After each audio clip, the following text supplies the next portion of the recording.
নেত্রকোনার কলমাকান্দা দুর্গাপুর সীমান্ত ঘিরে গড়ে উঠেছে শক্তিশালী চোরাচালান সিন্ডিকেট। এর সাথে জড়িয়ে পড়ছেন শিক্ষার্থীরাও।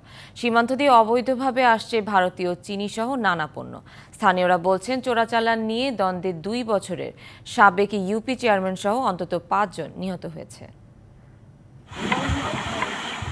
সীমান্তের পথ পেরিয়ে নেত্রকোনায় অবৈধভাবে এভাবে আসছে ভারতীয় পণ্য। স্থানীয়রা বলছেন, প্রশাসনকে ম্যানেজ করে চোরাচালান হয় সীমান্তে।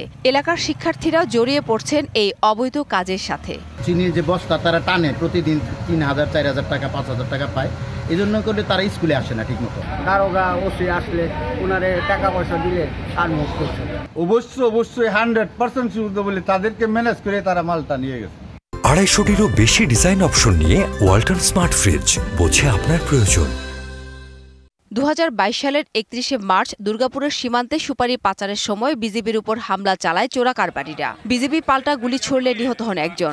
চোরা কারবারি নিয়ে সোচ্চার হলে হামলায় প্রাণ হারান কুল্লাগড়া ইউনিয়নের সাবেক চেয়ারম্যান সুব্রত সাংমার। চোরা কারবারির তথ্য সংগ্রহ করতে গিয়ে মৃত্যু হয় এক নারী সাংবাদিকেরও।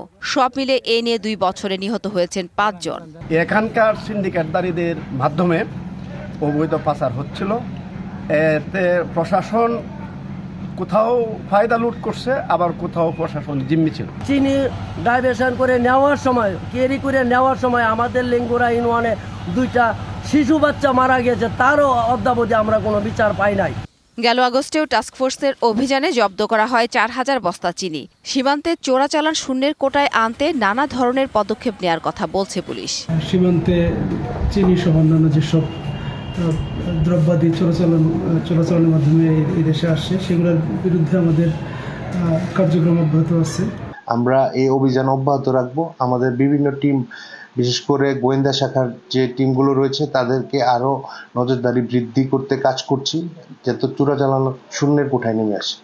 চোরাচালান বন্ধে স্থানীয় প্রশাসনের কার্যকর ব্যবস্থা চান সীমান্তের মানুষ। DBC news desk.